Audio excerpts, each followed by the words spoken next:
Hello ကျွန်တော်မဝင်နေအားလုံးမင်္ဂလာနော်ကျွန်တော်ဒီနေ့ဟိုနေ့က Pivot AI နဲ့ image to video ဘယ်လိုထုတ်လဲဆိုတော့ပြပြီးသွားပြီကျွန်တော်ဒီနေ့ပြပေးမှာက Clean AI မှာ image to video ကိုစိတ်ကြိုက်ဘယ်လို unlimited ထုတ်မလဲဆိုတော့ပြောပြပေးပါမယ်နော်အဲ့တော့လိုအပ်တဲ့ software နှစ်ခုပဲရှိတယ်ဒီ Chrome browser ရဲ့နောက်ထပ်လိုအပ်တဲ့ software တစ်ခုက SMAI Pro ပေါ့နော်အဲ့လို Chrome browser နေပြောပါအဲ့လိုပဲရိုက်ရှားလိုက်ပါ SMAI Pro ရောက်သွားလိမ့်မယ်ပေါ့နော်ရောက်သွားလို့ရှိရင်ဒါကျွန်တော်မှရှိပြီးသားမလို့မပြတာပေါ့နော်မရှိခုမှစဝင်တဲ့သူဆိုလို့ရှိရင်စအသုံးပြုတဲ့သူဆိုလို့ရှိရင်သူ့ရဲ့ website ထဲအဲ့လိုဝင်တာနဲ့အပေါ်မှာတက်လာလိမ့်မယ် install လုပ်မှာလို့မေးလိမ့်မယ်ပေါ့နော် install လုပ်ထားလိုက်ပါဘာမှ MB မများဘူးเนาะ megabyte မများဘူး server ပေါ်မှာတင်ထားတော့အဆင်ပြေတာပေါ့နောက်မို့ဆိုရင်ကျွန်တော်ကဒီ mail pro ရဲ့တစ်ခါသွားလိုက်ကျွန်တော်က clean သွားလိုက် mail pro သွားလိုက်နဲ့အလုပ်ရှုပ်တယ်ပေါ့နော်အဲ့တော့ဝင်ချင်းမှာသူ install လုပ်မလားလို့မေးတဲ့အချိန်မှာ install နေပြီးတော့မှဖုန်း screen ပေါ်မှာ shortcut တစ်ခုအနေနဲ့တင်ထားလိုက်ပါเนาะဟုတ်အကုန်တူပါပဲအဲ့တော့ကျွန်တော်တို့ကအရင်ဆုံးသိရမှာက Chrome browser မှာဒီလိုဒါဆို desktop site ပေါ့နော် desktop site ဆိုလို့ရှိရင် free credit မရပါဘူး free credit မရဘူးအဲ့တော့ဒီညာဘက်အပေါ်တောင်းအဆက်လေး30ကိုနှိပ်လိုက်ပြီးကြည့်တော့မှာ desktop site ဆိုတာလေးကိုပိတ်လိုက်ဒါဆို mobile site ပုံစံမျိုးဖြစ်သွားပြီပေါ့နော်ဟုတ်ပြီဒါ mobile site ပုံစံမျိုးဖြစ်သွားပြီအဲ့ဒါမှပဲ free credit 166ရတာပေါ့နော်အဲ့တော့အရင်ဆုံးကျွန်တော်ကသူကခွင့်ပြုထားတာ Gmail ပဲ email ပဲခွင့်ပြုထားတာဖြစ်တဲ့အတွက်ကျွန်တော်ကဟိုတန်မေး software ကြီးတွေကနေပြီးတော့မှဟိုဘာမှမသိတဲ့ mail တွေကျွန်တော်ကယူသုံးလို့မရဘူး Gmail email ပဲသုံးလို့ရမှာအဲ့တော့ Gmail email ဖွင့်ရတာလည်းအလုပ်ရှုပ်တယ်ဆိုတော့အလွယ်ကူဆုံးကိုပြောပြပေးမှာလေနော်အဲ့တော့ကျွန်တော်ဆုံးမပြောတဲ့ software လေးကိုသွားလိုက်မယ်သွားပြီးတော့ရှင်ဟုတ်ပြီဟုတ်ဒီမှာဒါကျွန်တော်ဖွင့်ပြီးသားရှိလို့ပေါ့နော်အဲ့တော့ကျွန်တော်ကဒီမှာဖွင့်ပြီးသားရှိရတာအဟောင်းဖြစ်တဲ့အတွက်အဲ့အဟောင်းကိုဖြတ်ရှင်နေဆိုရင်ဒီ clear မှာမင်းချောင်းလေး၃ချောင်းနဲ့မြားလေးအောက်ဆိုင်အဲ့ဒါလေးကိုနှိပ်လိုက်မှာနှိပ်လိုက်ပြီဆိုရင်ကျွန်တော် delete လုပ်လိုက်မရှိတော့ဘူးเนาะဟုတ်ပြီကျွန်တော်က Gmail အတစ်တစ်ခုယူမယ်အဲ့တော့အစိမ်းရောင်အပေါင်းလက္ခဏာလေးမှာညာဘက်တော့မှာအဲ့ဒါကြီးနှိပ်လိုက်မယ်ဘာမှထပ်ပြင်ကြမလို့တော့ဘူးเนาะဒီမှာ Google เนาะအရှိဆုံးအားတွေပဲဘာမှထပ်ပြင်ကြမလို့ပြီး January နှိပ်လိုက်အောင်ပါဟောရပါပြီเนาะရပါပြီဆိုတော့ကျွန်တော်က email ကို copy ယူလိုက်မယ် copy ယူပြီးတော့ဆိုတော့ clean မှာပါထည့်မယ် clean ကအကောင့်ဖွင့်မယ်ဆိုတော့ဒီမှာဘယ်ဘက်အောက်တောင်းဝင်လိုက်မယ်ပြီးရင် sign email sign email ဆိုတော့ကျွန်တော်ကအကောင့်ဝင်မှာမဟုတ်ဘူးအကောင့်ဖွင့်မှာဖြစ်တဲ့အောက်ဆုံးကမှာ sign up for email ထပ်ဝင်မယ်ဆိုတော့ကျွန်တော် copy ယူလာတဲ့ Gmail လေးကိုထည့်လိုက်မယ်နော် Gmail ထည့်လိုက်ပြီး password ပေါ်ရိုက်မယ်ဆိုတော့ခုလာတဲ့ Gmail ထည့်မယ် next လုပ်လိုက်အောင်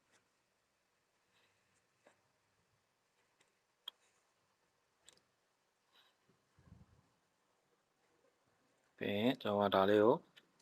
ဒီဆွဲပေးလိုက်မယ်သူညာလေးဟုတ်ပြီနော်မှာကုတ်ထည့်ဖို့တော့ကြာလာပြီကုတ်ထည့်ဖို့တော့ကြာလာပြီဆိုရင်ကျွန်တော်ကကုတ်ကိုသွားယူအောင်မယ်ပေါ့နော် software ကိုပြန်ဝင်မယ်software ပြောင်းဝင်မယ်ဒီမှာမပေါ်လာပြီမှာ clean AI ရဲ့ few second ကိုတဲ့အဲ့လေကိုတစ်ချက်ပဲနှိပ်လိုက်တော့သူကုတ်လေးကပေါ်လာလိမ့်မယ်နော်ချက်ဟုတ်ပြီ copy ကူးမယ်ကုတ်ကို copy ယူမယ်ယူပြီးတော့ကျွန်တော်က clean မှာပြန်သွားထည့်မယ်ဟုတ်ပြီရပြီဟုတ်ပါပြီနော်အဲ့တော့ account ဖွင့်သွားပြီဆိုရင်တော့ကျွန်တော်ကဟို desktop site နဲ့ကြိုက်တဲ့သူက desktop site နဲ့ပြန်သုံးလို့ရပြီပေါ့နော်ဟို account ဖွင့်ဖို့အတွက်ဒါဆိုတော့ mobile site နဲ့သုံးတာဘာဖြစ်လို့လဲဆိုတော့ desktop site နဲ့သုံးမယ်ဆိုရင် free credit 166မရဘူးအဲ့လို mobile site နဲ့သုံးမှcredit 166ကို free ရတယ်ပေါ့နော်ဒီမှာ166ဟုတ်ပြီနော်အဲ့တော့ကျွန်တော်နောက်တစ်ခေါက်ထပ်ဖွင့်ပြပေးမယ်ဒီဟာကို log out လုပ်လိုက်တော့မယ်နော် log out လုပ်ဖို့အတွက်အပေါ်မြင်းချောင်း၃ချောင်းရှိမယ်ဖုန်းကိုသွားမယ်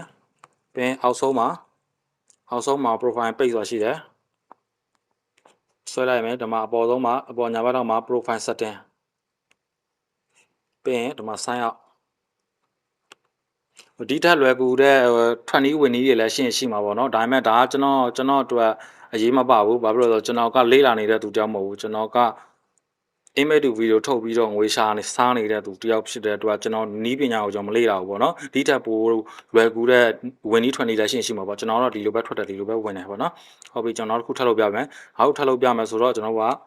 desktop site ကို mobile site ကိုရင်ပြောင်းလိုက်မယ်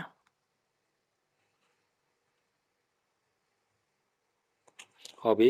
mobile site ဖြစ်သွားပြီ mobile site ဖြစ်သွားကျွန်တော်က email တစ်ခုလိုတယ် software တော့သွားမယ်ဒီ email ကသုံးပြီးသွားပြီဖြစ်တဲ့အတွက် email ကို delete မယ် clear ကမြင်းချောင်း၃ချောင်းနဲ့မြား outside တောင်နှိပ်မယ် delete လုပ်မယ်delete လုပ်ပြီးတော့ email တစ်ခုထပ်ယူမယ်အစိမ်းအောင်အပေါင်းလက္ခဏာလေးနှိပ်ပါ ပြီးရင် generate ဘာမှထပ်ရွေးနေကြမလို့နော် generate နဲ့တန်းနေလိုက်အောင်ပါဟုတ်ပြီရောက်လာတဲ့ဟာကို copy ကူးလိုက်မယ် copy ကူးပြီးတော့ကျွန်တော်တို့ဒီမှာ account ဖွင့်ဖို့အတွက်ဘယ်ဘက်အောက်တောင်းဟာလေးဝင်မယ်ပြီးရင် sign in with email ကိုရွေးမယ်ပြီးရင်အောက်မှာ sign up for free ဆိုတဲ့အစိမ်းလေးကိုဝင်မယ်ပြီးရင်ဆုံးကူးလာတဲ့ email လေးကိုဒီမှာထည့်လိုက်မယ်ဆုံးကူးလာတဲ့ email လေးကို paste လုပ်ပေးလိုက်နော်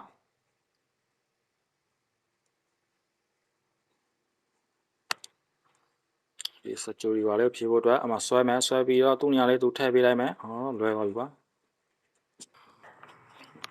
အဲ့ဆိုရင်ဒီမှာကုတ်ထည့်ဖို့အတွက်ကြာလာပြီပေါ့နော်အဲ့တော့ကျွန်တော်ဆုံးယူခဲ့တဲ့ mail ကိုပြန်သွားမယ်ပြန်သွားရင်တစ်ချက်ပဲနှိပ်လိုက်အောင်ပါကုတ်ရောက်လာအဲ့ဒီမှာကုတ်ကြပြီပေါ့နော် clean ရင်ဆိုပြီးတော့ကုတ်ကြလာပြီဆိုရင်ကုတ်ကြလာတာကိုတစ်ချက်လေးနှိပ်လိုက်အောင်ပါသူ့ပေါ်လာလိမ့်မယ်နော်ပေါ်လာပြီအဲ့ဒါကိုကုတ်ကို copy လုပ်မယ်လုပ်ပြီးတော့ဆုံးကျွန်တော်တို့ဒီမှာ clean မှာပြန်သွားထည့်မယ် paste လုပ်မယ် sign လုပ်မယ်အဲ့ဆိုရင် account တက်ပြီးသွားပြီ try now နော်အဲ့တော့ account ပွင့်သွားပြီဆိုရင်ကျွန်တော်က desktop site နဲ့ပြန်သုံးချင်တယ်ဆိုတော့သုံးလို့ရပြီအဲ့တော့ desktop site ကိုပြန်ဖွင့်လိုက်မယ်credit ဘယ်လောက်ရှိလဲပြချင်လို့ပေါ့နော်166เนาะ account အတွက်166အဆန်းသုံးမှုအဲ့တော့ဗီဒီယိုထုတ်မဲ့ဆိုရင်ကျွန်တော်ပြောချင်တာကဒီမှာ standard move နဲ့ professional move ဆိုတာရှိရပါတော့เนาะအကြံပေးရမယ်ဆိုရင်တော့ standard move က10 second ထိထုတ်လို့ရတယ် professional move က5 second မရအဲ့နေရာမှာ standard move နဲ့ထုတ်မယ်ဆိုရင်ဗီဒီယိုကပို့ပြီးတော့မြန်ဆန်တယ်ပေါ့เนาะအလုံးစုံကြာမှာ4မိနစ်ပဲ1မိနစ်2မိနစ်အဲ့ဝန်းကျင်နေပဲဗီဒီယိုတစ်ပုဒ်ကိုပေါ့เนาะဒါပေမဲ့5 second မရတာ5 second မရအောင် sorry 10 second ထိရနော်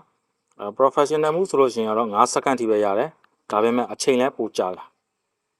professional move လဲ sorry ဟုတ်တယ် professional move က5 second ပဲရတာအချိန်ကြာတယ်စောင့်ရတယ်10မိနစ်15မိနစ်တစ်ခါလေမိနစ်20အဲ့လိုစောင့်ရပါတော့အဲ့တော့မြန်ပြီးကျင်တယ်မြန်လိုချင်တယ်ဆိုရင်တော့ standard move နဲ့ပဲထုတ်ပါဟုတ်ပြီအားလုံးကျေးဇူးတင်ပါတယ်အားလုံးအဆင်ပြေပါစေနောက်ထပ်ဒီထက်ပိုလွယ်ကူတဲ့နည်းရှင်လည်းကျွန်တော်ပြောပြပေးမယ်ပေါ့နော်